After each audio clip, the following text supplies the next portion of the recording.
Olá, pessoal. Boa tarde a todos. Como a Amanda falou, nós vamos, né? Meu nome é Leonardo Souza. Eu dou aula de Geologia do Petróleo na UniBH. Inclusive, a Amanda é minha aluna lá no curso. Sou geólogo, sou engenheiro geólogo. Ah, Tenho 12 anos de experiência com exploração mineral, incluindo aí uma fase com exploração petrolífera também, né, como mudlogger. Tive o prazer aí de trabalhar algum tempo aí com o mudlogger. Tô até vendo aqui, tem uma pessoa ou duas, parece, com quem eu já até trabalhei. Sejam bem-vindos aí a todos, né, estendo a todos aí.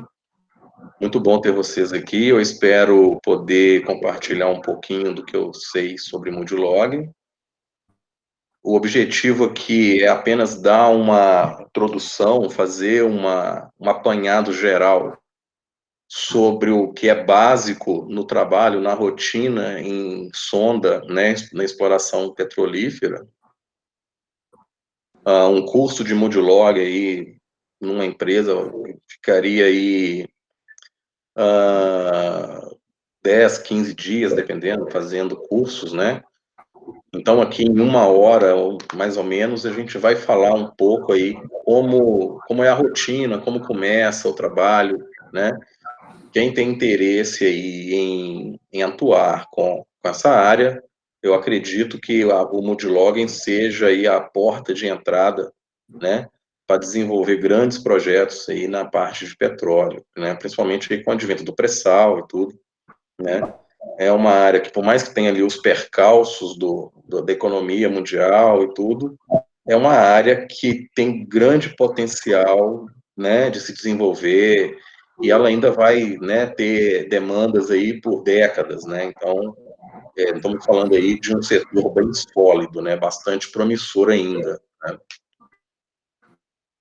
Podemos começar, então? Claro. Tá, eu vou ver como é que eu faço aqui para apresentar a tela, né? Aqui.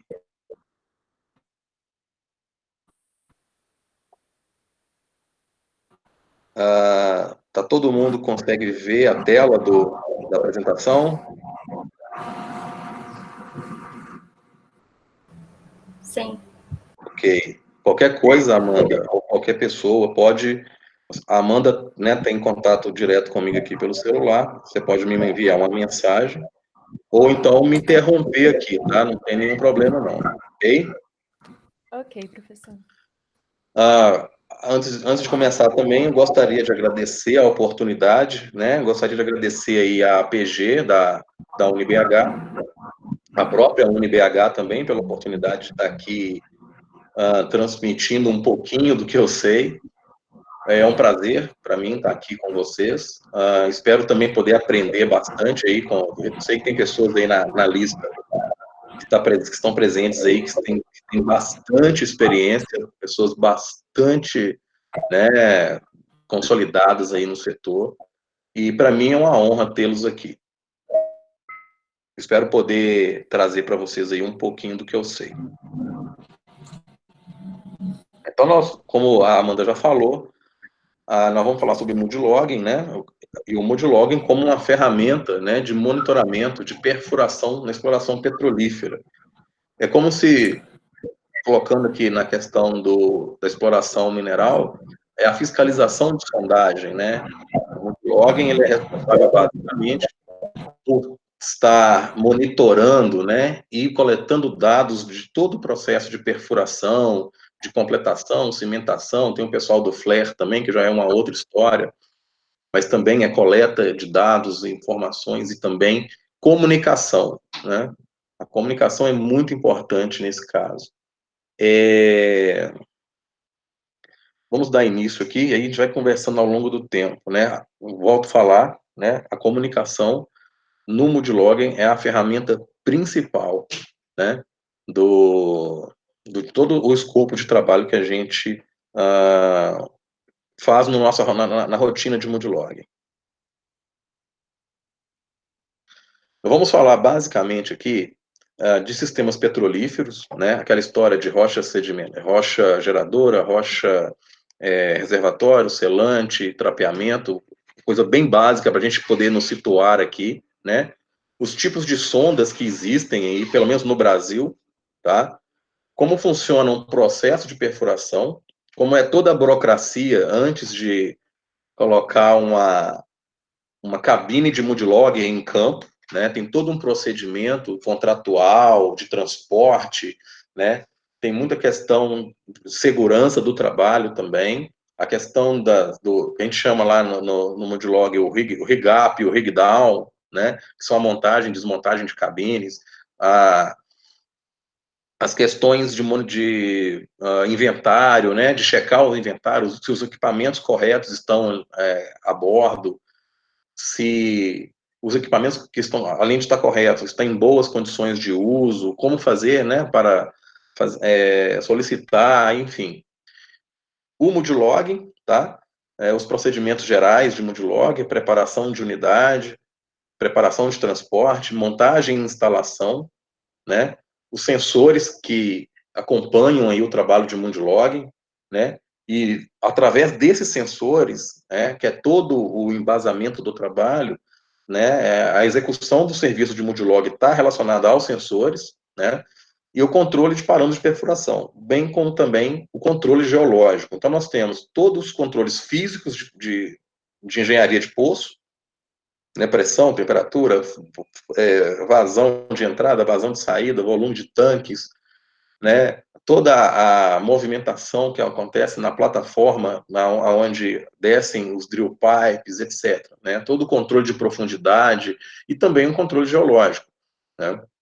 No final, é um relatório, né, existem sistemas diferenciados aí para cada empresa, né, onde eu trabalhei tinha um sistema, e outras empresas concorrentes têm outros sistemas, que, no final das contas, é um perfil composto, né, onde temos dados dos sensores, dados de outros equipamentos de outras empresas também, que a gente monitora, né, onde se faz o monitoramento, e entrega esse trabalho para o cliente. Sistemas petrolíferos é entendido aqui como um sistema dinâmico, né, considerando variáveis aí como processos geológicos, né, e produtos também. Esses processos e produtos se relacionam aí de uma maneira sincronizada dentro de um período de tempo. Esses elementos geológicos seriam aí as rochas, né, as rochas geradoras, né, que têm maturidades em óleo e gás, as rochas reservatórios, as rochas selantes e os trapeamentos, né?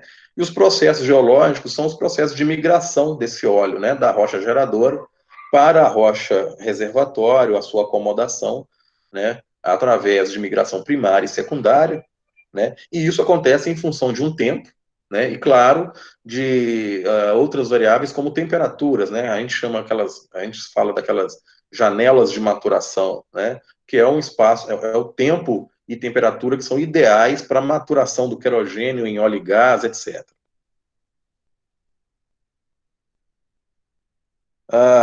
Aqui temos alguns exemplos, né?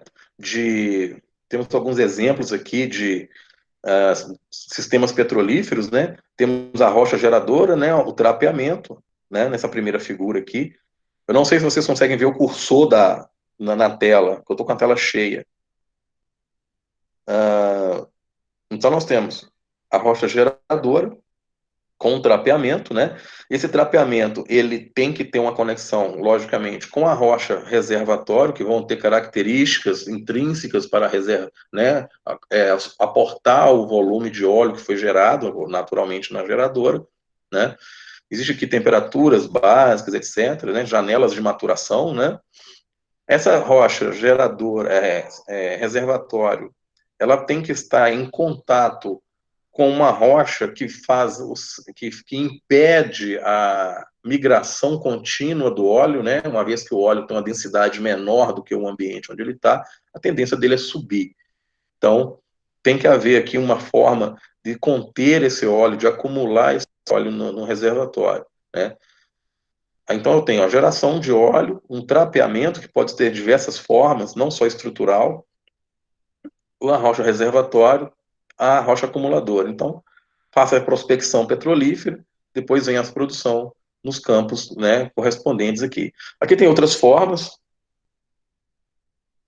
Eu vou abrir um pouco a tela aqui para vocês terem mais condições de ver o cursor, tá? Agora dá para ver o cursor? Beleza. Então, acho que ficou melhor assim. Depois eu volto novamente na tela cheia, tá, pessoal? Então, nós temos aqui também outras formas, né, de representar o sistema petrolífero, né? No caso aqui, o sistema pré-sal, nós temos aqui bacias do tipo Rift, né, Rostgraben, que a gente já sabe, etc., né? O preenchimento dessas bacias ao longo do tempo geológico, né? Na abertura, no caso, por exemplo, no nosso caso aqui, nas bacias sedimentares de margem passiva, então, isso aqui está muito relacionado à abertura do Oceano Atlântico, né? E então esse preenchimento dessa bacia, ela está relacionada a essa idade de abertura de oceano, né? Aqui temos o sal, né? Ele foi depositado como evaporitos, etc., né? E depois uma outra carga sedimentar por cima, né? Aqui é uma conformação didática, vamos dizer assim, de como funciona uma bacia petrolífera pré-sal, né, que são as ocorrências, né, os reservatórios de óleo que estão abaixo da camada de pré-sal, né, e não quer dizer também que mesmo nesse ambiente nós temos aqui reservatórios de óleo também nas camadas posteriores à deposição do sal, ou seja, no pós-sal, né, que são camadas mais novas, né, mais recentes. E aqui temos também um modelo um pouquinho mais complexo, em 3 dimensões, onde nós temos a rocha geradora, os trapeamentos, e as rochas reservatórios, né, sendo acumulando óleo aí em função da, da barreira que existe aqui com as rochas selantes, ok? Temos alguns tipos de sondas, né? Nós temos no Brasil hoje navios sondas, sondas semi-submersíveis, sondas autoleváveis, sondas fixas e sondas onshore, né? Sondas fixas são mais antigas, né? Foi na época da exploração, no início da exploração de óleo em água, né? Em água, em lâmina d'água, né? Aí são lâminas aí que variam entre 100 e 200 metros, né? São, aí aporta aí sondas fixas. As sondas autoleváveis já comporta tanto na parte de plataforma rasa, como também um pouco mais profunda, a depender da sua capacidade, né, de estar, e os outros tipos de sonda que a gente vai ver aqui agora, daqui a pouco. O navio sonda, ele é um navio mesmo, né, de vários portes. Eu já embarquei em sondas pequenas, navios pequenos, né, NS9, por exemplo, NS, se não me engano, 16 e 17, né, e navios grandes também, grandes navios, como a Deepwater Discovery, né, que da Devon na época, foi até na época do acidente de Macondo, né, para a Deepwater Horizons, né, que é uma plataforma semi-submersível, mas tinha a mesma construção da Deepwater Discovery, apesar de ser um navio. A torre desse navio fica na sua porção central, e o casco do navio, ele, naturalmente, ele é aberto de maneira, né, a permitir aí todo o trabalho de perfuração, né. Eles podem ser ancorados ou em âncoras, ou em âncoras suspensas, ou em âncoras no fundo do mar, ou posicionamento dinâmico, que são posicionamentos via satélites, né, e operam com BOP, né, em profundidade, que é o Blowout Prevention. A gente vai falar um pouco desse BOP mais para frente também. Aqui temos as sondas, né? Aqui uma sonda, navio sonda. Isso aqui está parecendo uma plataforma, mas ela também pode ser convertida aí num equipamento para prospecção de petróleo, ok? Tanto essa quanto essa, elas podem, né? É uma questão de engenharia aí, de adaptação, né? Para o tipo de trabalho que tem que ser realizado. As semi-submersíveis, elas são compostas de uma estrutura, né? De vários conveses, né? E também são apoiadas aí por colunas. E os flutuadores, o que seria o casco do navio, os flutuadores dessa sonda, ela fica submersa, né? E é controlada também. né? Elas podem ou não ter propulsão própria. Quando elas têm propulsão própria, elas são embarcação normal, só que elas são quadradas, né? Uma vez que esses flutuadores aqui, eles possuem lá, né, condições de se mover, de fazer propulsão de todo o equipamento. Quando ela não tem a propulsão própria, elas são rebocadas, né, por navios de auxiliares, né, navios, a gente chama de rebocadores.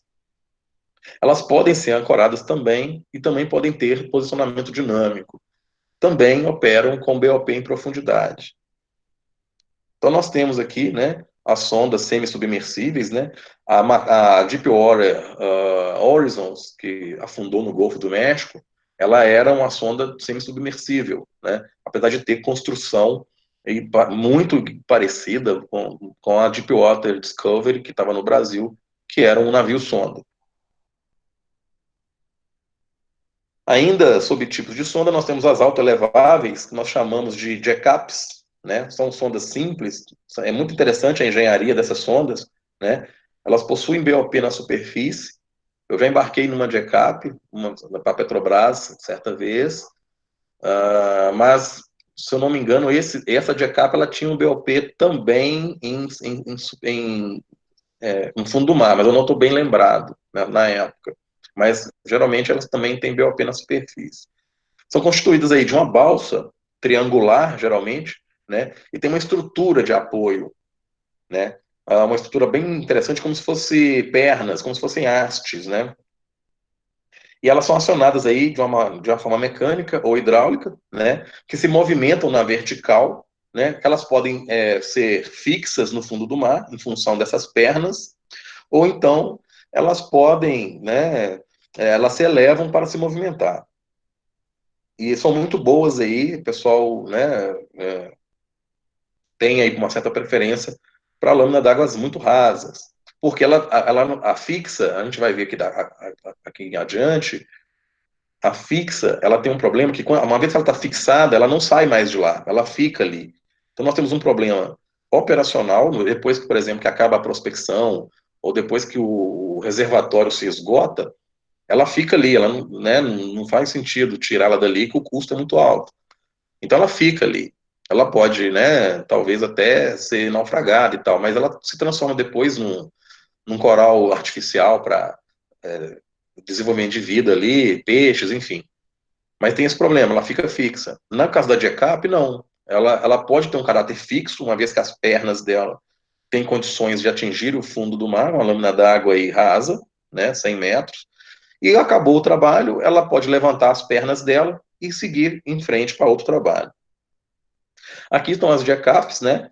Ela aqui operando, né? No mar, aqui também. Percebam que essas três hastes aqui, elas, né? Trabalham numa maneira onde ela pode atingir o fundo do oceano, o fundo do mar aqui, na lâmina d'água rasa, naturalmente, né? E se comporta de maneira fixa. Depois, de uma forma hidráulica ou mecânica, é como se essa balsa fosse um elevador, né? Ou então aquele brinquedo que se levanta, né? Aquela plataforma se levanta e de repente ela cai de uma vezada só e para, né? Isso é claro que aqui isso não acontece, mas ela navega, né, na vertical como se fosse um elevador aqui, né? E ela tem uma mobilidade muito interessante para águas rasas.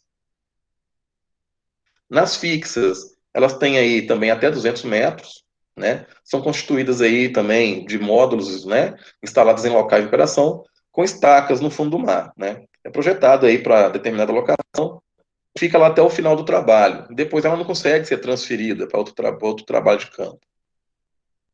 São mais antigas, né? Elas marcam aí o início da exploração petrolífera em lâminas d'água no Brasil, né? Então, a diferença dela é que ela possui a sua base que fixa no fundo do mar, né? Então elas permanecem aí até o final do trabalho. Nas sondas onshore, que são sondas em terra, né? Até agora a gente trabalhou aqui com sondas que trabalham offshore, né? Em alto mar, né? Com variadas lâminas d'água. Nas sondas onshore, são sondas em terra, elas são montadas, né? Normalmente no local de sondagem, como se fosse na exploração mineral, não, colocar toda ali a estrutura para funcionamento, né? E tem algumas maneiras aqui, né, de fazerem essa montagem. Alguns têm mastros presos a caminhão, algumas são levantadas pelos drawworks, né? A gente vai ver o que é um drawwork mais para frente aqui também. Ah, em locais de difícil acesso, elas podem ser transportadas, por exemplo, via hidrovia, né? Rio, etc., ou mesmo helicópteros, né? Que vão levando partes dessa sonda, né? Até a completa estrutura, né? Para funcionamento dela naquele local. Aqui temos algumas fotos. Cadê? Aqui, né? Temos algumas fotos de sondas onshore, né? Elas têm um funcionamento um pouco diferente das sondas offshore, né, em termos de engenharia. Aqui, por exemplo, não trabalha com top drive, né? Os top drives geralmente são motores que ficam na cabeça do furo, né? Lá na torre de elevação, que é responsável por girar a coluna de perfuração. Aqui, no caso, é uma mesa rotatória que fica na base da mesa aqui, que chama de Kelly, né? E ela gira toda a coluna. Os componentes básicos numa sonda, né? Tem aqui um esquema básico, né? De, do que tem numa sonda, né? Dos componentes que compõem aí um trabalho de sonda, né? Os tanques de lama, né? De lama de perfuração, agitadores de argila, né? Linha de sucção de lama, essa linha ela sobe, né? Até a cabeça do furo aqui da coluna, né? Motores para fazer tudo isso funcionar, mangueira vibratória, os Drawworks, né, onde ele está, número 7, né, tem hora que eu não enxergo muito bem, pessoal, aqui, né, que é responsável pelo esse conjunto de polias e cabos, né, que faz esse conjunto subir e descer, né, e segura todo esse peso da coluna, né, o Drawworks, né, o Standpipe, que é o local, né, onde o pessoal coloca, né, as hastes para serem posicionadas aqui na hora de fazer a conexão. A mangueira de perfuração é essa mangueira marrom que está aqui no esquema, né?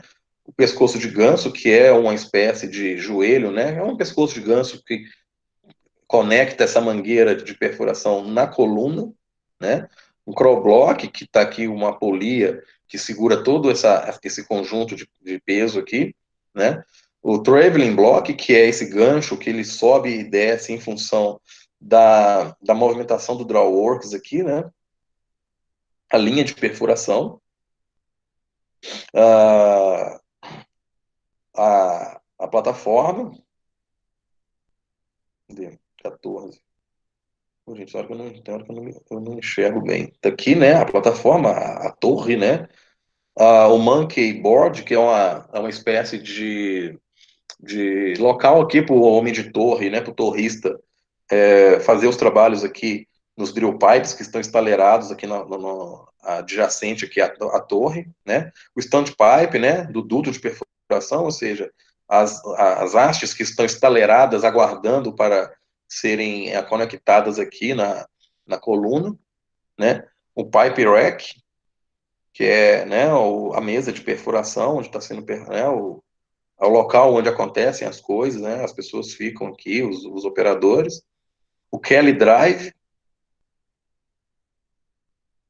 que é o motor, é o dispositivo, né, que faz a coluna girar, a mesa rotatória, né, que suporta o Kelly Drive, a superfície de perfuração, né, e alguns outros equipamentos aqui que estão relacionados, né, com o BOP. Aqui o BOP fica logo abaixo, né, da sonda, né, em termos de sonda onshore, né, casing, broca de perfuração, etc., né. Então, basicamente, numa sonda onshore, são esses equipamentos que existem, né, no local. E no Moodlogger, né, onde entra o Moodlogger aqui, existem sensores espalhados por várias situações aqui, onde esses sensores transmitem de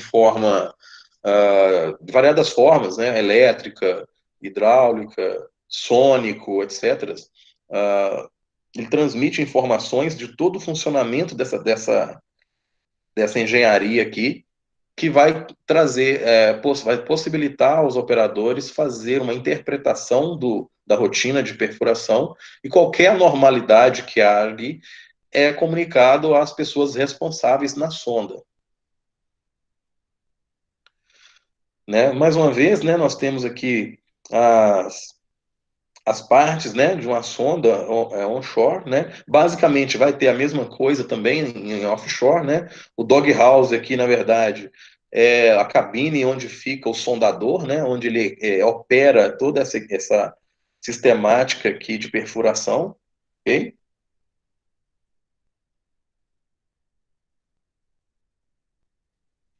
E aí, no processo de perfuração, eu queria mostrar aqui uma sequência de slides, basicamente, para entender como funciona essa rotina de perfuração, ok?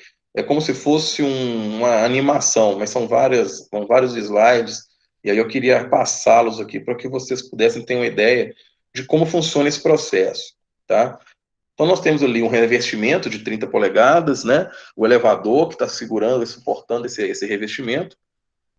Esse revestimento ele é inserido aí na mesa rotatória, tem uma cunha que serve para segurar esse equipamento prefixo aí na mesa rotatória, uma vez que o elevador vai se desprender desse equipamento para fazer conexão de outros, né, à medida em que for descendo esse conjunto de equipamentos. A broca, ela começa a descer, né? Começamos aqui a conectar drill pipes, né? Percebam que a cunha, ela vai se adequando às características intrínsecas aí do equipamento que está sendo descido na coluna. Então, desce coluna até chegar a uma certa profundidade. Então, está descendo aí um bottom hole assembly, que são uma série de equipamentos, né? Que são imprescindíveis aí para perfuração, com um revestimento de 30 polegadas, por exemplo. Então, inicia um jateamento para começar a adentrar na formação, né, no fundo do mar. Cria-se uma sapata, a perfuração continua com a broca, né, produz um cascalho à medida que vai produzindo, vai adentrando na formação. Esse cascalho ele precisa ser lavado, né, precisa ser retirado do poço, né, do furo que está sendo realizado, né? Ele é lavado, né, através da circulação né, de algum fluido, ou então simplesmente a água do mar já retira, uma vez que esse procedimento ele não é muito profundo. Então, a gente circula, né, retira a coluna, aí vamos descer um revestimento de diâmetro menor, naturalmente, né, um 13 oitavos, por exemplo, ele adentra aí o revestimento, cria-se a sapata de 30 polegadas, coloca novamente a sapata de 13 e 3 oitavos, faz a cimentação desse material, coloca o BOP, inicia a perfuração de uma fase 12 e um quarto, que é né, à medida que vai aprofundando, nós vamos reduzindo esse diâmetro de perfuração, naturalmente, né, perfura aí até o final. Isso tudo está relacionado a um planejamento do cliente, né? Estamos apenas executando, a sonda está apenas executando um planejamento do cliente, né? Toda essa sistemática aí de perfurar 12 um quarto, 13, né, 13 polegadas, etc., é uma determinação do cliente, da engenharia de poço. Faz a perfuração, circula para limpar o poço, né? Isso acontece em várias ocasiões, não acontece uma única vez, naturalmente. Aqui é só um exemplo, né? Retira a coluna, faz a perfilagem, né? Ou seja, aquelas informações que está no perfil composto de um poço, ela é levantada no momento em que faz a perfilagem desse poço. Desce aí um outro revestimento, né? De 9,5 oitavos, por exemplo, faz a cimentação, e aí na cimentação nós temos, né, um processo onde limpeza desse poço, né, com a tirada da lama e de detritos, etc., né? Depois vem a unidade de cimentação, coloca, né, preenche o volume anular, né, que é o volume entre a parede externa da coluna de perfuração e a parede interna do furo, naturalmente, né, então preenche aí o volume anular com cimento e finaliza o poço. Basicamente, é essa a rotina de uma perfuração offshore, né? E nesse todo esse processo, o multilogging ele está presente no processo de perfuração para acompanhar tudo que acontece, né, toda a rotina que acontece durante a fase de perfuração, né? Então quando não está perfurando, não precisa do multilog. Depende, né? Por exemplo, não está perfurando, mas o sondador está manobrando hastes. Então precisa de um multilogger ali para acompanhar, por exemplo, o comportamento do volume de tanques, até para evitar um acidente, que a gente chama de, né, quando acontece um volume, um acréscimo anormal de volume de fluido, aconteceu alguma coisa na formação. A gente vai falar um pouco disso mais na frente, né? E isso é perigoso, né? Pode destruir, pode acabar com todo o trabalho, né? Pessoas morrem. É o que aconteceu, por exemplo, no acidente de Macondo, e tem vários outros acidentes aí, né? Volume de formação entrando no volume no lar do poço, acrescentando aí uma vazão maior, aumentando pressão, etc. Né? Ou então um volume, uma redução no volume de fluido de perfuração, pode ser que haja um fraturamento da formação e esse fraturamento está consumindo esse volume de fluido, né, de perfuração. Isso pode acontecer também uma perturbação no equilíbrio de pressão e pode causar aí danos desastrosos aí do ponto de vista operacional e do ponto de vista de vidas mesmo, né, de catástrofe, né? Então, percebam que a função do Mundlog é uma função muito importante, de grande responsabilidade também. Nos procedimentos gerais, para colocar uma cabine Mundlogger, por exemplo, no campo, tem toda uma preparação inicial, né? Primeiro tem aí a revisão de contrato, né? Essa revisão de contrato seja num planejamento, né? A empresa, o cliente, mais o prestador de serviço de Mundlogger, eles fecham um contrato, né? Tem ali que repassar as cláusulas desse contrato, ver tudo que, né, o que vai ser feito, o que não vai ser feito, o tipo de equipamento que vai ser instalado, quantas pessoas vão trabalhar, se essas pessoas vão ficar fixas naquele projeto ou não, né? Por exemplo, empresas internacionais no Brasil, quando eu embarcava, não sei se isso ainda procede, mas quando eu embarcava, as empresas internacionais, elas exigiam que as equipes fossem fixas para aquele projeto. Na Petrobras, você já tinha uma certa mobilidade. Eu embarcava numa sonda, por exemplo, uma sonda que me marcou muito, foi a SS-48, né? Foi a primeira sonda que eu embarquei, logo num RIGAP ainda, era uma sonda bem antiga, né? E foi muito divertido, foi muito bacana, aprendi bastante ali. Teve um colega de trabalho que era o chefe de cabine, uma pessoa muito competente também, que nos ensinou bastante coisa, e gostei muito, né? E para aquela sonda, para aquela cabine chegar ali, tem toda uma sistemática, né, para desse planejamento aqui. Então, essa revisão de contrato com o cliente, seja em planejamento, né, de toda do que vai ser colocado na cabine, para onde vai a cabine, né, a partir do momento desse planejamento, executa o plano, né, seleciona a cabine, completa a cabine com os equipamentos que são previstos no contrato, né, prepara a unidade de Mundlogger, né, completa com cabo, com insumo, com, né, toda a questão de software também, né, qual software vai ser utilizado, né. A empresa onde eu trabalhava, por exemplo, havia algumas versões de software, algumas mais avançadas, outras nem tão avançadas, mas que atendiam um certo cliente. Então, né, tudo ali era adequado à necessidade que o cliente tem, né. E aí a preparação de Moodlog, ela seja aí na preparação da cabine em si, né, tanto da questão estrutural, né, se ela tem algum amassado, se ela tem algum vazamento, se tem algum problema, tem que fazer algum reparo, né, isso é passível porque elas se movimentam, né, a logística dela é muito grande, é uma logística agressiva também, tem que haver um controle rigoroso, mas às vezes acontecem algumas avarias, é natural. Equipamentos e materiais também, né? Quais são os equipamentos e materiais que serão utilizados aí para o trabalho? Depois de tudo pronto, é feita uma inspeção e verificação de se está tudo ok, está tudo conforme, está legal, né? Ah, não, os equipamentos que estão no contrato são esses mesmo. Fazem testes, né? As pessoas em terra, né? Na, no, na própria empresa, na sede da empresa, né? Na sede operacional dela, fazem os testes dos equipamentos, testam todos os equipamentos, né? Se tiver conforme, manda para o transporte, né? Manda para o pessoal do transporte fazer contrato com o transportador, etc. Se não está conforme, recusa, né? E volta ali na preparação novamente, para até se adequar ali à necessidade do cliente em função do contrato. Né? Continuando, no transporte, na parte de trânsito, né? Aí, quando está na parte de transporte, verifica a cabine, equipamento, pessoal, né? Aí já convoca as equipes para embarcarem, né? Tem toda a logística de pessoal, etc. Faz reunião de segurança, de montagem de cabine, né? Olha, pessoal, porque é um trabalho muito perigoso, né?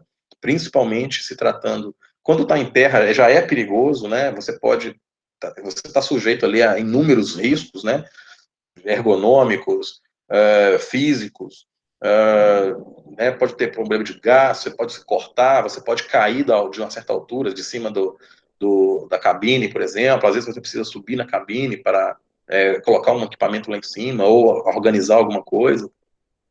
Então, faz análises preliminares de risco, né, em várias etapas desse processo, verifica toda a questão elétrica da cabine, se está tudo conforme, né? Se ela for ligada lá no campo, ela vai funcionar mesmo, não tem nenhum curto-circuito, não tem nenhum cabo avariado, nenhum cabo desencapado e tal, né? E aí instala o sistema, né, que seria o software que as empresas desenvolvem para esse trabalho, né, como as empresas, são várias empresas aí atuando no Moodlog, cada empresa desenvolve o seu sistema, né, e tem empresa onde eu trabalhei, havia pelo menos 3, 4 sistemas até quando eu estava lá, e tinham sistemas muito interessantes e tinha outros que eram mais obsoletos, mas também nem por isso não atendia, né, tinha clientes, inclusive, que até preferia aquele sistema, né, que já estava habituado e atendia muito bem, né, a necessidade do cliente, né? Então, instala o sistema, instala toda a questão de geologia, toda a estrutura, né? Faz o lançamento de cabos, né, instalação de sensores, montagem da unidade, novamente, né, em campo, faz as conexões, né, de cabos e a operacionalização do sistema, depois que passa cabo na sonda inteira, que conecta os sensores, liga tudo, né? Faz toda a montagem, a conexão e operacionaliza, tá funcionando? Beleza, funcionou tudo ok, né? Tudo dentro da cabine está funcionando, os computadores, os sistemas de monitoramento de gás, por exemplo, os sistemas de monitoramento dos sensores, os próprios sensores estão funcionando ok? Beleza. Então, vamos calibrar, né, todos esses equipamentos para que eles estejam utilizando num padrão de excelência aí, no caso, né? É uma calibração mesmo, né? Se não está funcionando, localiza essa falha e busca mitigar aí esse problema, né, até funcionar. Isso aqui a gente chama de RIGAP, né? A cabine está na sonda e temos aí que fazer a montagem dessa sonda. Vai estar sendo liderada aí pelo chefe de cabine, que geralmente é um operador bastante experiente, e nós, né, os moodloggers, no caso, são pessoas que estão aprendendo o trabalho, né, e absorvem bastante conhecimento sobre toda essa operacionalização. Quando eu entrei nesse trabalho, nesse mundo, o primeiro embarque meu já foi na SS-48, na famosa. Algumas pessoas que devem trabalhar com petróleo aí devem se lembrar dessa empresa, dessa sonda, desculpa, num RIGAP. Então, assim, já peguei logo de cara uma situação bastante punk ali, né, pesada, porque é o início de todo o trabalho, né, tem muita pressão, tudo tem que funcionar, tudo tem que correr muito bem, você não tem experiência, então tem que tomar muito cuidado, mas também tem que fazer o trabalho, tem que demonstrar interesse, engajamento, boa vontade, né, não pode ficar fazendo muito corpo mole ali não, tem que encarar e enfrentar mesmo o trabalho.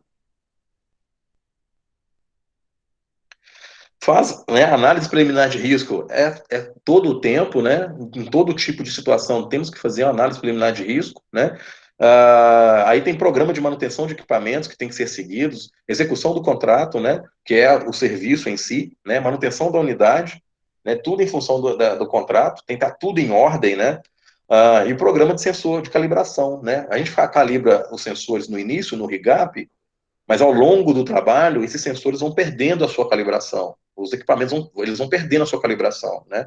Então, existe um programa de tempos em tempos, checar ali a calibragem, né, a acurácia do dado que está sendo levantado por aquele sensor.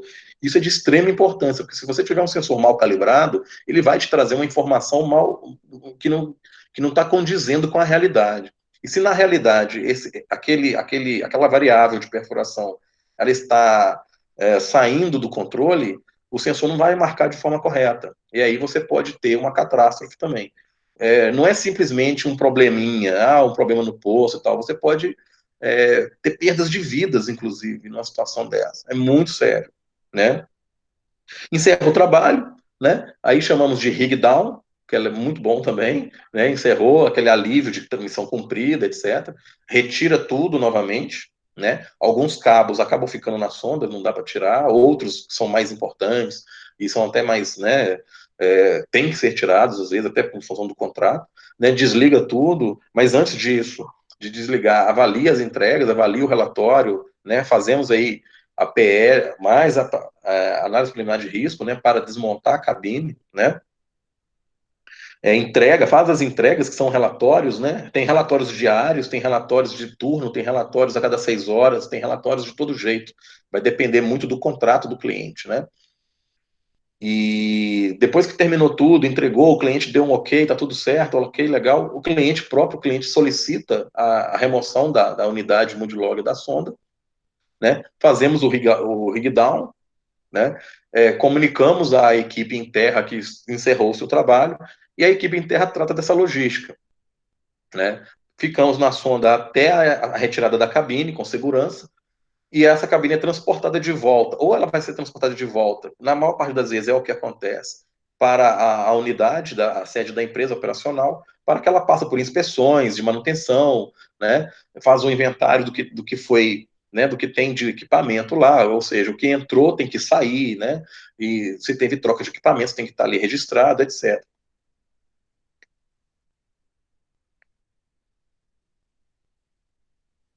Aqui temos uma ideia, né, de como é uma cabine multilog, né? Aqui tem um container, né, que geralmente é um container, a cabine de multilog. Aqui no interior da cabine, né, temos os equipamentos de gás, por exemplo, aqui, algumas telas de monitoramento, ok? Passamos aí, em média, 12 horas dentro de uma cabine dessa, fazendo monitoramento de várias telas, né, de parâmetros de perfuração. E aqui é a localização de uma cabine numa sonda offshore, né? Perceba que ela está em cima do deck de drill pipes, né? Mas, ok, tem todo um procedimento de segurança, né? Esses drill pipes aqui, por exemplo, eles são transportados com guindaste por essa rampa, que vem para a coluna de perfuração aqui, ok? Então, tem sensores espalhados aqui em toda essa sonda, né? Que aqui na plataforma, em vários locais aqui, que nos trazem informações sobre todo o andamento do que está acontecendo na sonda. Aqui é a mesma coisa, do lado esquerdo aí.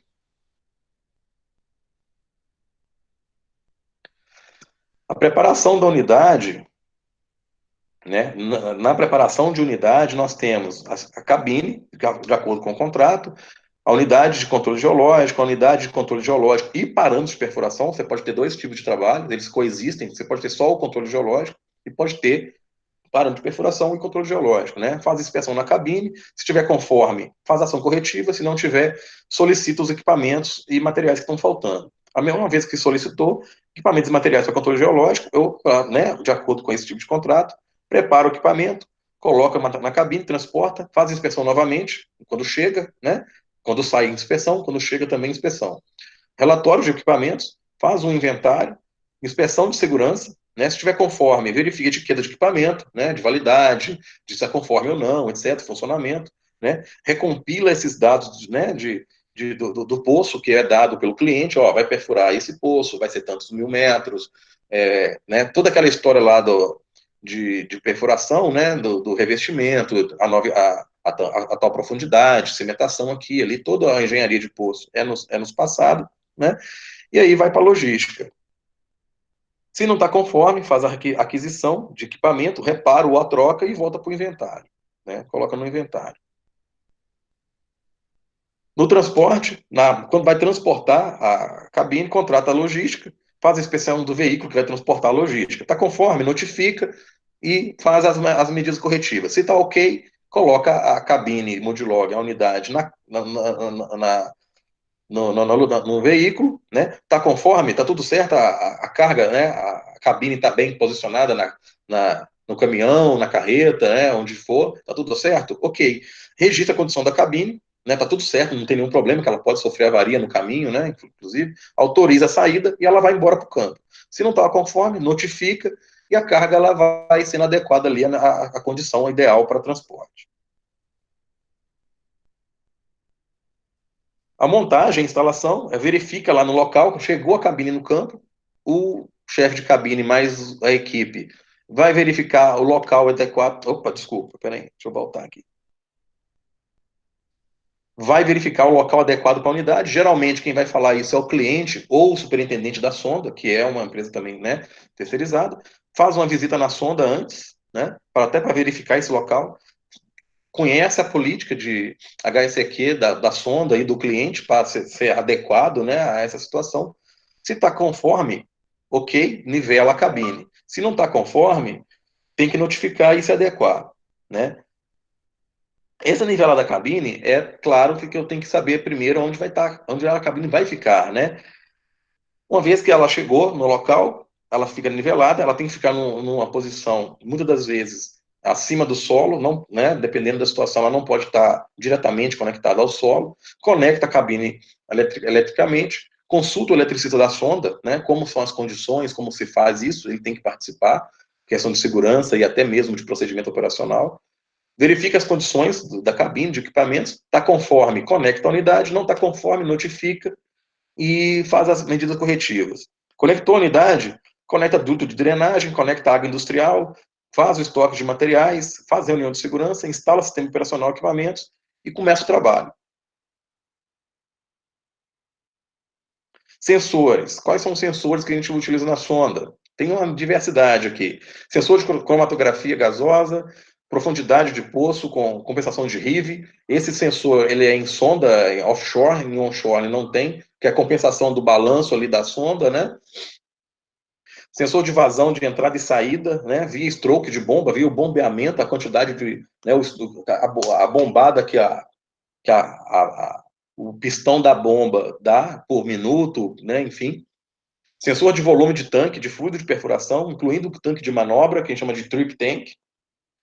Sensor de carga no gancho, ou seja, o sensor de peso no gancho, o weight on hook. O sensor de torque elétrico ou hidráulico, que é a resistência da formação ou né, de algum equipamento, a rotação da coluna, por exemplo. Rotação de coluna de perfuração, sensor de rotação de coluna, sensor de pressão de bombeio, sensor de pressão anular, sensor de condutividade de entrada e saída de fluido de perfuração, né, mede a condutividade elétrica do fluido, sensor de temperatura de entrada e saída, sensor de densidade de entrada e saída, sensor de volume, pressão e vazão de bombeio, na unidade de cimentação. Na cromatografia, os sensores coletam aí, os sensores são responsáveis por coletar e analisar gases dissolvidos no fluido de perfuração, né? E eles detectam aí gás, né? E fazem a cromatografia com extração de gás, né? Geralmente é um gas trap, é um equipamento que captura o gás que está dissolvido na lama de perfuração e ele faz ali a análise dos componentes desse gás. Existem dois tipos. Existe um convencional degasser, que não é muito utilizado, mas eu já vi esse sendo utilizado numa situação muito crítica, né? Nós tínhamos dois degassers de sucção, e os dois falharam. Como isso não poderia faltar na sonda, até por conta de contrato, tivemos que colocar um convencional, mas ele nos traz alguns problemas, né? Cada curva dessa aqui, vou colocar assim para a gente. Cada curva dessa aqui significa a composição de um gás, né? Um gás orgânico, né? Metano, etano, propano, butano, normal butano, pentano e normal butano. Normal pentano, né, no caso aqui. Ele fica na linha de fluxo, né, da, do fluido de perfuração, coleta o gás de uma forma, né, de certa forma que esse gás, ele é transportado, né, por uma linha, por uma via, vai para o degasse, vai para o equipamento, faz a análise e nos dá uma resposta. Esses picos aqui são problemas de leitura desses gases. Então, acaba que nós temos aqui uma leitura um pouco deficiente em função da acuracidade desse equipamento. E aí, esse equipamento aqui, ele, né, tem uma acuracidade melhor, é o ideal para ser utilizado, né? Ele é de volume constante, né? Essa ponta aqui, ela fica inserida no volume, na linha de fluxo, fica girando aqui uma paletinha com os furos, onde fica sugando, né, o gás que está dissolvido na lama de perfuração. E aí faz a análise composicional do gás naquele momento que tá saindo o fluido. Perceba que aqui nós temos poucas perturbações e é uma leitura normal aí do gás. Né? No perfil composto, nós temos aqui várias informações, né, taxa de penetração, etc. E temos aqui a cromatografia, né, em porcentagem, que é o comportamento do gás à medida que está sendo perfurado o furo. Né? Então, temos aqui vários parâmetros, né, que são analisados ao longo da perfuração, ok? Temos aqui, por exemplo, um fluido à base óleo. Então, aqui nós temos aqui todas as variáveis separadas por cores, né? Aí a pressão, por exemplo, a pressão era zero, quando começa a perfurar, a pressão aumenta, então ela vai, né? Segue aqui uma tendência. O flow out é a mesma coisa, o fluxo de saída, né? Ele vai sendo constante. E o total gas, né? Que é o que está sendo medido. Né? De repente tem umas anomalias de gás aqui, começa a ter muito gás. E aí percebemos também que o volume de tanque vai reduzindo em função da descida da coluna, da perfuração. E o tanque ativo é a mesma coisa. Então, quando acontece algumas anomalias desse tipo, podem ter várias causas, né? Pode ser, inclusive, um problema de sensor, mas, de qualquer forma, tem que ser comunicado aí a certas pessoas na sonda. Igual, por exemplo, quando houve call driller, né? Você tem todo um relatório do que acontece aqui de forma temporal, né? Aqui também, com certeza, teve um call driller também, talvez também seja por baixo aqui, mas aí o operador ou o multilogger, né? Que observa esse comportamento aqui de gás, de pressão e de volume. Estava um volume tendendo aqui a reduzir, de repente o volume de tanque aumenta de uma certa forma. Aconteceu alguma coisa aqui, então tem que comunicar lá ao sondador, ao superintendente de sonda, ao geólogo do poço, etc. Olha, aconteceu isso. Pode ser uma manobra de teste, ou pode ser uma coisa mais séria também. De qualquer forma, não dá para negligenciar esses comportamentos. Não dá para negligenciar isso. Né? Macondo foi uma negligência. Havia muita gente muito experiente lá na sonda, e num teste lá que eles foram fazer, apareceu no manômetro uma pressão extremamente anômala, tão anômala que eles não deram nem muita não deram nem muita ideia para aquilo. E aí aconteceu o acidente, né? Deixa eu ver como é que estou aqui de tempo, gente. Tem muita coisa para ver ainda. Então, aqui também temos o comportamento de gás, né? Como é que ele funciona e tal. Aqui a mesma coisa, né? Vai ser muito em função também das litologias, né? A detecção de gás, etc., né? Com a taxa de penetração também. Então, temos aqui um caso normal, né? Um caso anormal, né? O gás aqui ele aumentou quando ele deveria retornar nessas condições aqui, né? Então, quer dizer, os dados têm que ser correlacionados entre si, o dado em si, ele não diz muita coisa, ele tem que ser correlacionável a outros dados, né? Aqui temos né, os sensores de cromatografia, né? E detecção de gás. Aqui o sensor de Rive, né? Que esse é o equipamento do Rive, né? Então ele fica nessa posição aqui, nesse equipamento, em algum ponto aqui, para captar aí variações de manobras, por exemplo, manobras de furo. Aqui temos o drawwork, que a gente falou, né? Que é o responsável ali por toda a movimentação da coluna de perfuração. Temos aqui o geógrafo também, que é responsável pelas manobras, né, pela subida e descida desse equipamento. Aqui está o top drive, né, que são os motores que são responsáveis por girar a coluna. Né, está aqui os drill pipes estalerados. Aqui temos aqui o funcionamento do geógrafo, ele nos traz essa informação aqui que está acontecendo, ou está descendo a coluna, ou ela está subindo, né? E o tanque de manobra também tem que ficar, né, muito atento a esse comportamento aqui desse tanque, né, e seguindo aqui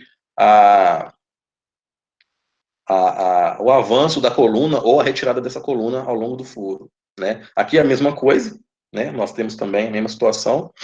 Aqui tem um problema, né, aqui tem um problema de calibração, uma vez que o volume tá, né, do pipe está errado, né? Porque ele tem que ser constante, nesse caso aqui. E aqui houve um kick, né? O kick seria um acréscimo de volume no sistema, né? Que pode ocasionar aí um blowout, né? Pode ocasionar aí um acidente catastrófico, né? O volume ele vem, né? Numa situação constante, daqui a pouco ele dispara, né? Isso aqui tudo tem que ser comunicado para o sondador, né? O geógrafo também, né, trabalha muito com a questão de variações de ROP, Rate of Penetration, né, que é a taxa de penetração, a velocidade do furo. Temos aqui as bombas, né, isso aqui é uma bomba que é responsável por fazer o sistema de lama funcionar, né, que é um sistema fechado, ok? Os strokes são cada pulso desses pistões, então instalamos um sensor aqui que mede quantas bombadas esse pistão dá por minuto, né? E em função disso calcula-se o volume que cada pistão desse consegue bombear e conseguimos aí ter a vazão de saída e vazão de entrada também, tá? Aqui temos, né, uma forma de monitoramento desse bombeamento, né? Aqui nós temos o flow line zerou, então quer dizer que perdi circulação, né? Aí temos aqui, né, na perfuração, uma perda de lama, né? Aqui também tem uma queda de pressão de bombeio, né? Na pump aqui, o fluxo também está caindo em função de, né, deve ter alguma anomalia. Aqui é a mesma coisa, né? Temos aqui também o monitoramento, né, das bombas, né? Geralmente são 2, 3 bombas que estão sendo monitoradas. E aí, assim como outras variáveis, tem que estar sempre atento à questão da vazão. A vazão ela tem que se manter constante, né? Se ela tiver uma redução ou um aumento, tanto na saída quanto na entrada, pode ser desde um problema simples, que é um problema de calibração de sensor, até mesmo de funcionamento de sensor, até um problema mais sério. Aqui estão os sensores de tanque, né? São sensores sônicos, né? Ele emite um pulso sonoro, um pulso sônico que que toca ali a superfície do nível de tanque, né? Do fluido que está ali e retorna. Essa resposta traz ali a altura que está o tanque e sabendo as dimensões desses tanques, calcula-se o volume de tanque. Então, temos as bombas e os tanques interligados. Então, temos volume, sensores nas bombas, e volume e sensores nos tanques. Okay? São esse tipo de sensor. Tem volume de corda também. Eu nunca trabalhei com esse sensor. Já trabalhei só com sônico. Eu aqui creio que seja um sensor mais antigo, né? Mas eu acredito que ainda possa ser utilizado aí em certas condições. Aqui é uma casa de bomba, a casa de peneiras, desculpa, né? Quando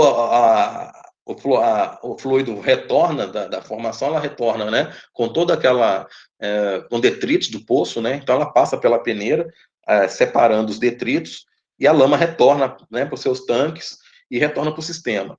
E aí, na questão da geologia, o Moodlogger, ele tem que vir de tempos em tempos aqui na peneira, numa peneira correspondente, de acordo com o cliente, retirar uma quantidade de amostra de acordo com o planejamento para estoque, né, para fazer lá o inventário dessas amostras e também fazer a análise com essas amostras. Às vezes tem um sample catcher, que é um operador que é responsável né, simples não, porque é um trabalho é muito importante, inclusive, né? O sample catcher é uma pessoa que ela vai coletar essas amostras. Em alguns casos existe essa pessoa, em outros não. Quando não existe, é o Moodlogger que tem que ir, né? Então aqui temos o circuito, né, da lama, né, ela vem para o furo, né, passa, né, vai para a descarga, passa pela, pela peneira, vai para o tanque, volta para o circuito novamente, é bombeada, volta para o circuito e por aí vai. Qualquer vazamento que tem aqui, ou anomalia, né, qualquer anomalia dessa aí tem um problema. Temos outros sensores, né, peso no gancho, né, tá aqui, são esses sensores. Temos aqui como funciona o monitoramento desse sensor, ok? Temos aqui sensor de torque elétrico, ok? Como é que faz o monitoramento do torque, né? Broca desgastada, broca encerando, por exemplo, furo, enfim, né? Tem toda uma sistemática aqui. Os tipos, né, os problemas que acontecem com aumento de torque, né, avarias em brocas, em equipamentos. Temos aqui o controle de torque, né, está em verde. Temos o sensor de rotação de coluna de perfuração. Temos o de pressão de bombeio, que geralmente vem no manifold, né? Ele fica aqui na pressão de bombeio, na cabeça do furo. Sensor de pressão anular também, né? Mede pressão durante kick, por exemplo, absorção, pressão dentro do poço com BOP fechado, né? Sensor de entrada, de condutividade de entrada e saída de fluido de perfuração, fica na linha de fluxo também. Também temos aqui como funciona o monitoramento, um detalhe também do sensor, né? A densidade, do sensor de densidade também, o controle de densidade é importante. Lamas mais densas são mais pesadas, lamas menos densas são mais leves, então isso é muito importante para o equilíbrio hidrostático do poço, né? E sensor de volume de tanque, né, de bombeio e de vazão, né, em unidade de cimentação, ok? No controle geológico, nós temos basicamente duas pessoas que são importantes nesse trabalho, que é o data engineer, que é o líder da unidade, é um engenheiro sênior, né? Ele é o principal responsável aí pela manutenção, gerenciamento, né, toda a prestação de serviço. Ele representa a empresa lá no campo, e o logger, né, que ele é responsável aí pela manutenção e operação dos equipamentos, né? Então, tudo que é relacionado a sensor, equipamento e também pela trabalho de geologia, de análise de amostras, é o logger. Então, controle geológico, na descrição, litologia, cor, escala de cor, dureza, fratura, tamanho de grão, seleção de grão, angularidade, arredondamento, esfericidade, matriz, cimentação, mineral acessório ou fóssil, se houver, porosidade e indicativo de hidrocarbonetos, né? Aí nós temos categoria de rochas, que são argiláceas, siliciclásticas, os evaporitos, né, os orgânicos, que são carvão, por exemplo, lignita, e carbonáticos, né? E tem uma miscelânea aí, que são rochas do embasamento, granito, basaltos, etc.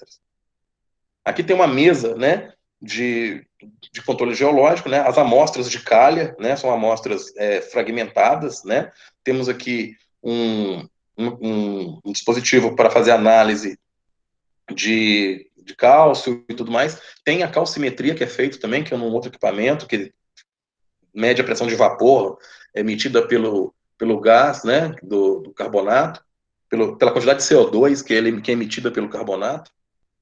Temos aqui Folk 74, que é utilizado para classificação das rochas areníticas, ok? No campo, né, o Well Site Geologist, ele utiliza também esse parâmetro, né, de classificação de tipo de rocha em função dos seus constituintes, numa amostragem de calha, por exemplo. Temos aqui as porcentagens, né, um gabarito de porcentagem para determinar certos tipos de litologias ou de minerais, ou até mesmo de texturas que são encontradas ao longo dos testes feitos nas rochas. Temos aqui a escala de cor. Se você tem dúvida quanto às cores, tem uma escala de cor a bordo, você pode utilizar essa escala de cor de Munsell, que usa, né? Ela tem aqui um raciocínio lógico, onde conseguimos aí fazer comparações com um tipo de cor, né? No controle geológico, nós temos as durezas, né? Inconsolidada, friável, macio, plástica, firme e duro moderado. Além disso, nós temos duro, muito duro, frágil e denso, né? Esse duro moderado aqui, acho que está repetindo lá em cima. E tem toda aqui uma descrição, ok? Fratura, né? O grau de fraturamento, block, subblock. Às vezes eu coloco em inglês porque é o que é utilizado lá no campo, né? Às vezes o termo é esse, né? Block, subblock, formando uns bloquinhos, né? Angular, conchoidal, flake, que forma pequenos flocos ou lascas, né? Fissível, né? Eles causam fissuras, subblock ou splinter, né? Que tem bordas irregulares. E aí, né, temos aqui uma ideia de como, né, se comporta aí os grãos ou os aglomerados de grãos das amostras, tá, pessoal? Nas texturas, tem amorfa, homogênea, heterogênea, sucrose, né, que é uma aparência de açúcar cristalino, né? Vesículas, né? Podem ser vesiculares, ou gritty, que é um aspecto terrígeno, né? Tem também o smooth, é um aspecto terrígeno, né? O pitted também, mas é muito ligado para areias e calcários. E tem a estriadas, que é muito comum em fragmento constituinte de broca. O brilho pode ser metálico, vítreo, resinoso, né, uma aparência aí oleoso, né, greasy, iridescente, né, também, fibroso, adamantino, um aspecto dele, adamantino, né, iridescente novamente, eu acho que, né, acabou repetindo aqui o pearly, e o aspecto terroso também, né, que na verdade não tem brilho. No tamanho de grãos, nós utilizamos essas cartas, que é utilizadas também para estratigrafia em campo, etc., né? Os seus graus, o seu angularidade, arredondamento, né? Seleção, né? A seleção também está aqui, né? Textura, né? Está aqui. Aqui também ainda grau de seleção, né? Muito pobre, muito bem sortida, também utilizamos novamente. Percebam que muito bem sortida, geralmente está muito fino. Quando tem várias texturas, você tem não tão muito bem sortida, né? Não tão muito bem selecionada. O grau de arredondamento, né? Alta esfericidade, baixa esfericidade, né? Aqui também tem uma série de gabaritos. O grau de arredondamento e grau de esfericidade, né? Que é basicamente vai a mesma coisa. Na cimentação, nós temos aqui uma deposição mecânica, né? Se for deposição mecânica, matriz, silt e clays, né? Que são argilas, né? Preenche interstícios de grão maiores, tá? É abundante, comum, menor, raro ou trasto. Cimentação, precipitação química. Cimentação que eu estou falando aqui é litologia, não a cimentação do procedimento em sonda, ok? Aqui é litologia, geologia, tá? Acontece, então, no sílica, dolomita, calcita, né? Sílica geralmente é chert, né? Dolomita, calcita, pirita, sal, né? Grãos preenchidos vazios, boa, moderada e pobre, né? Aqui tem minerais acessórios, né, que ocorrem junto, né, com a perfuração, que pode inclusive ser componente de fluido de perfuração, então tem que tomar cuidado, tem que saber distinguir uma da outra. Né? Tem alguns minerais aqui que podem aparecer aí nas descrições. A porosidade, ela pode ser excelente, boa, média, pobre ou quase que inexistente, né, ou quase maciça aqui. né? E podemos também ter alguns fósseis. Geralmente acontece quando vai fazer a análise de amostra de calha de reservatórios, né? Podem ter gastrópodes, bivalves, foraminíferos bentônicos, né? Foraminíferos plantônicos, ostrácodes, diatomáceas, tá? Pessoal, estou terminando, tá?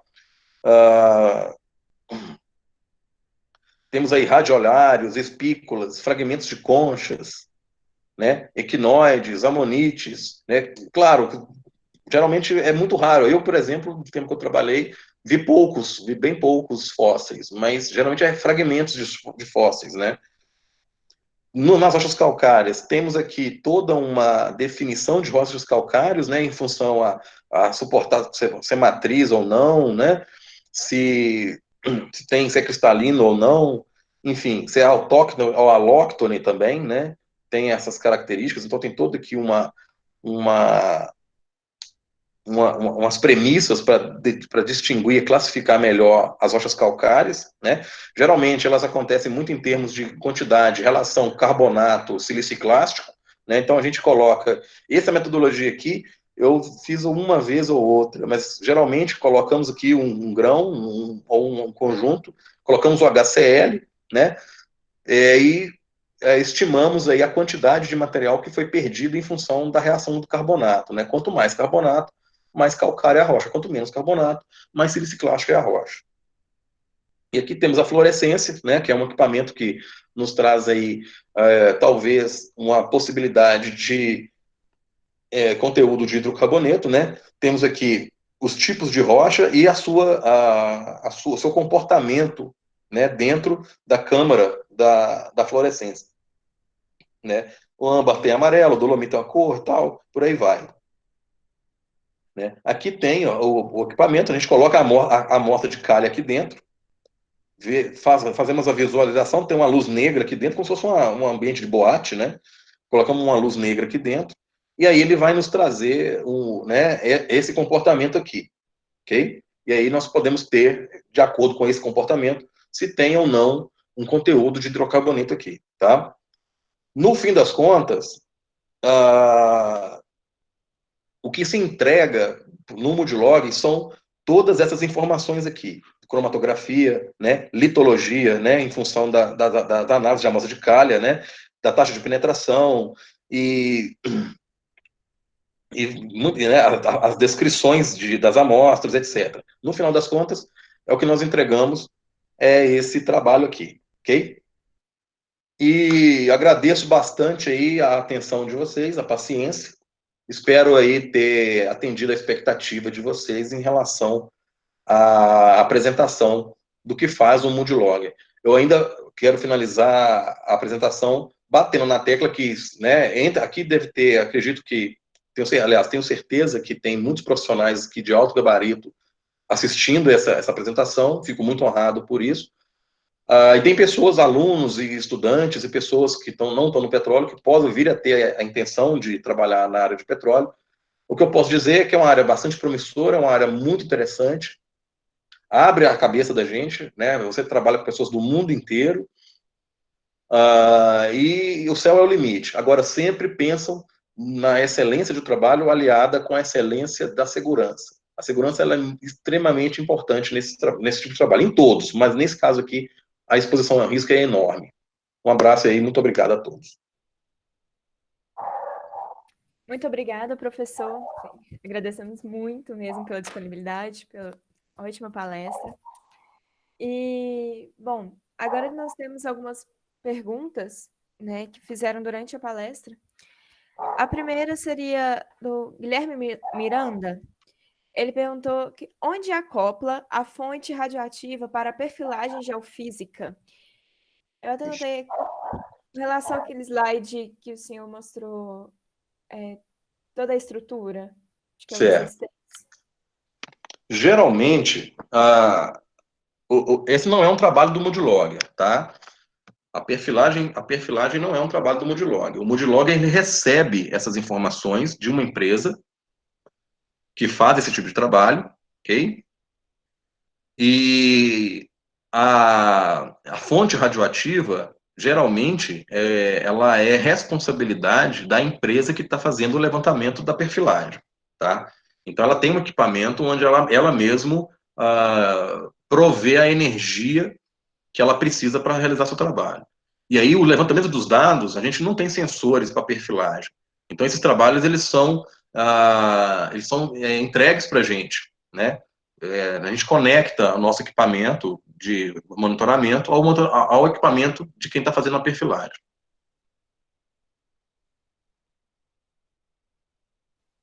Sim, obrigada. Bom, a próxima pergunta feita pelo Tomás, ele pergunta como o Mudlogger detecta uma zona de óleo durante a perfuração e como ele atua para prevenir um kick. Ok.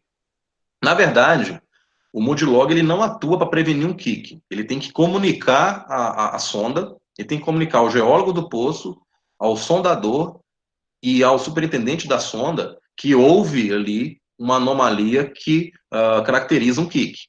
Tá? Olha, por exemplo, o volume do tanque aumentou. Está aumentando de uma forma considerável. Ele tem que fazer uma ligação imediata para essas 3 pessoas, basicamente. Falar, olha, o tanque está tendo um acréscimo de volume. Está acontecendo alguma coisa?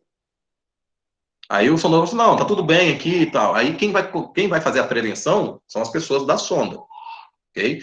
A única, a obrigação, né, do Moodlog nesse caso é fazer a comunicação dessa anomalia, né? O monitoramento é para isso. Ele não vai agir para mitigar o problema, tá?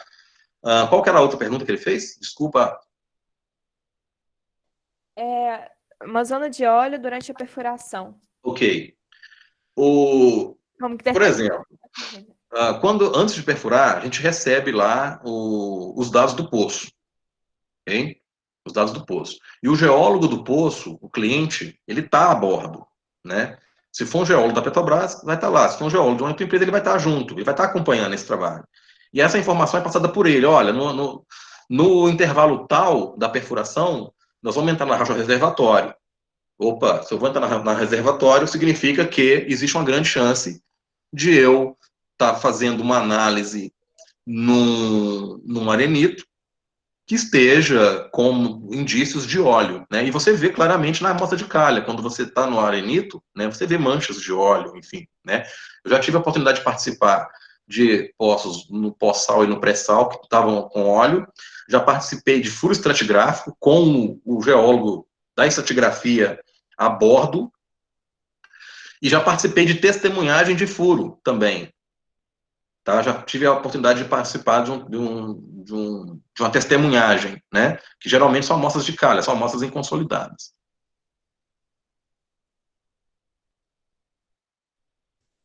Sim.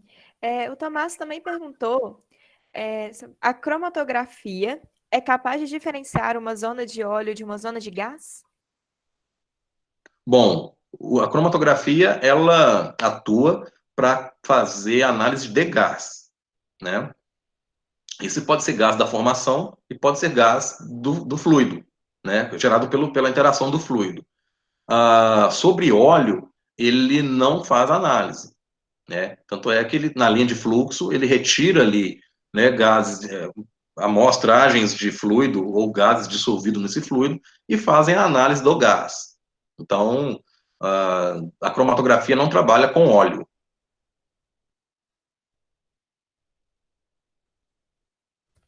Bom, a próxima pergunta, feita pela Liliane Janikian. O relatório final envolve todos os dados de engenharia e geologia, aqueles dados descritos nas amostras de calha e tudo mais? Sim. Alô? Pode falar. A próxima. Não, você estava Ele... falando uma pergunta aí me deu uma cortada Sim. aqui. Eu não ouvi bem. Não, vou repetir ela então. Como a amostra de. Não, desculpa. É a outra pergunta. Relatório final, né? Isso. Então, o relatório final envolve todos os dados de engenharia e geologia, aqueles descritos nas amostras de calha na plataforma? Olha, dados de engenharia, eu tenho que tomar um pouco de cuidado, tá? O relatório final do Moodlogger, da unidade de Moodlogger, ele vai entregar dados de monitoramento de perfuração, de todas as variáveis que foram monitoradas na perfuração, as descrições litológicas, né? Se houve, por exemplo, um indício de gás natural, né? Aí o degasser lá, ele vai acusar, como foram perguntado agora, né? Vai haver uma dispersão do gás ali, o gráfico ele vai, né, dar uma expandida. As amostras de calha vão trazer indícios de óleo, né? Tanto no arenito quanto no calcário, por exemplo, enfim. Mas a engenharia de poço, não. A engenharia de poço nos é fornecida pelo cliente ou pela empresa que estiver fazendo esse trabalho, tá? Então, dados de engenharia são dados que nos é apresentado, igual, por exemplo, a perfilagem, né? Ela nos é fornecida e a gente coloca junto lá. Eles também apresentam um relatório, né? É a responsabilidade deles também, mas a gente coloca junto lá, coloca tudo porque às vezes eu preciso de dados de perfilagem para correlacionar as litologias, né? Para mim entender em qual formação eu estou, limite de sequências, contatos geológicos, contatos litológicos, né? Coisas desse tipo. Então, eu tenho um dado em si, só o dado em si, ele não serve para muita coisa. Eu preciso de ter todos os dados em conjunto e saber correlacioná-los. Sim. Bom, a próxima pergunta é Neila Ferreira. Como a amostra de calha não tem um controle estratigráfico, a descrição sedimentológica não pode ser prejudicada? Então, a amostra ela tem um controle estratigráfico da seguinte forma. Como a gente tem um programa do poço, existe uma expectativa de que tipo de rocha vamos encontrar em certa profundidade. Como nós estamos monitorando a taxa de penetração da coluna de perfuração, estamos monitorando a profundidade da broca, ou seja, a profundidade que está sendo, né, que tá sendo feita a perfuração. O lag time, tem um lag time também, que significa que aquele circuito fechado de lama, ele tem um tempo para ele vencer aquilo. Então, por exemplo, se nesse exato momento a sonda, a broca está numa certa profundidade, atingir uma litologia ali, aquele fragmento naquele momento, agora, ele vai demorar um tempo X para sair de lá agora até vir para a peneira. Então a gente consegue calcular isso também, né? E enquanto a gente está na cabine, o sistema nos avisa da amostragem. Ó, tem que tirar uma amostra agora. E qual é a amostra? Em qual profundidade ela está? E a gente coleta a amostra não numa profundidade pontual. A gente coleta uma amostra no intervalo amostral, né? Ou seja, vamos supor, vou coletar a amostra de cada 3 metros, né? Vai depender do planejamento do cliente, né? Vamos supor que a cada 3 metros eu tenho uma amostra. Então, se eu tenho uma taxa de penetração de 100 metros por hora, eu vou ter mais ou menos aí 30 amostras por hora. É muita coisa. Então, o sistema vai ficar toda hora apitando, pi, pi, pi, toda hora. Então, você tem que ficar correndo lá e busca a amostra. Na hora que você termina de pegar a amostra que está no intervalo amostral de 0 a 3, de 3 a 6, 6 e por aí vai, você tem que registrar isso lá nas suas amostras, né? Essa amostra é do intervalo X, essa é do intervalo Y, essa é do intervalo Z, e por aí vai, né? Quando você termina de fazer essa amostra, aquele material que está ali debaixo da peneira tem que ser descartado. Para quê? Para que você tenha espaço para uma outra leva desse material que tá, né, que foi perfurado, ocupe ali, né, acumule e você faça uma retirada de amostra representativa daquele intervalo. É muito importante isso, né? Não dá para tirar uma amostra só da superfície ali, da onde você está vendo a amostra. Tem que ser uma amostra representativa do intervalo. E aí você tem esse controle estratigráfico. Sim. Bom, para finalizar, o Guilherme Miranda está perguntando como que anda o mercado de trabalho para os geólogos no ramo do petróleo. Você poderia falar um pouquinho a respeito, por favor? Bom, eu acho que tem pessoas, como eu já não estou mais, eu já não estou no petróleo há um tempo, né? Eu gosto dessa área, mas eu já não estou mais nessa área faz um bom tempo. Mas eu acompanho o setor, né? Eu acho que tem pessoas que podem falar até melhor do que eu. Até o início do ano, eu percebo que estava tendo contratações. Eu sei até de algumas empresas que estavam contratando aí nas últimas semanas e meses, ok? E existe uma boa expectativa. Mas o cenário mundial hoje, ele está com algumas incertezas em função lá da OPEP, né? Em função da situação que ocorreu agora há pouco aí, que nunca, né? É uma coisa surreal. O petróleo chegou a ser cotado em o contato futuro, né? Não, né? É uma outra situação, né? E é um outro tipo de negociação, né? Não é o Brent, é um outro lá do Texas, parece. E estava cotada até negativa, né? Ou seja, para eu vender o petróleo para você, eu estava te pagando para você levar o petróleo, né? Mas são situações passageiras, tá, Guilherme? Eu acho que a indústria do petróleo ela ainda vai se desenvolver muito e grandes oportunidades vão surgir aí no curto, médio prazo. É a visão que eu tenho. Eu sou bem otimista aí nesse ponto. Ok, então. Bom, mais uma vez eu gostaria de agradecer ter Eu que disponibilizado agradeço. a palestra. Agradecer a todos que estiveram presentes assistindo, a todos que fizeram perguntas, ótimas perguntas, bem. E o senhor pôde dar respostas bem esclarecedoras, né? E essa palestra bem esclarecedora. Muito obrigada mais uma vez. E, bom, até a próxima. Para Eu quem que perguntou, agradeço a todos, agradeço aí a APG pela oportunidade. Contem comigo aí na Uni o que vocês precisarem, tá? E bola para frente aí. Parabéns pela iniciativa de vocês. Eu acho que é uma iniciativa excelente, tá? Tem algumas coisas aí que eu andei conversando, inclusive, com o Sebastian, né? Eu acho que dá para fazer umas coisas interessantes aí no âmbito acadêmico para vocês. Agradeço a todos que participaram, né? E espero poder contribuído aí um pouco aí com a minha visão sobre o trabalho. muito obrigada. Eu que Só agradeço. para quem perguntou, sobre se estaremos disponibilizando essa palestra, vamos postar na nossa página no Instagram, APGUniBH, o link para poder ter acesso à palestra. E, professor, como perguntaram que também se pode. Já até escreveu, disponibilizar O e-mail, sua. né? Eu vi aqui, eu mandei. Sim, qualquer coisa podemos estar disponibilizando também, postando nos stories no Instagram, para que todos tenham acesso e, se alguém quiser fazer mais perguntas, possa estar em contato com o senhor. Fiquem à vontade.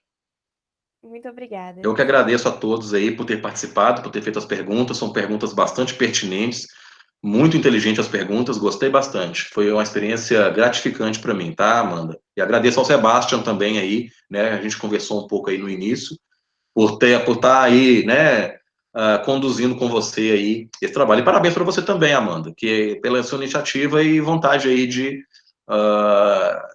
criar esse canal de comunicação e de conhecimento aí dentro da UNE. Parabéns mesmo a todos vocês. Agradeço. Muito obrigada. Nada.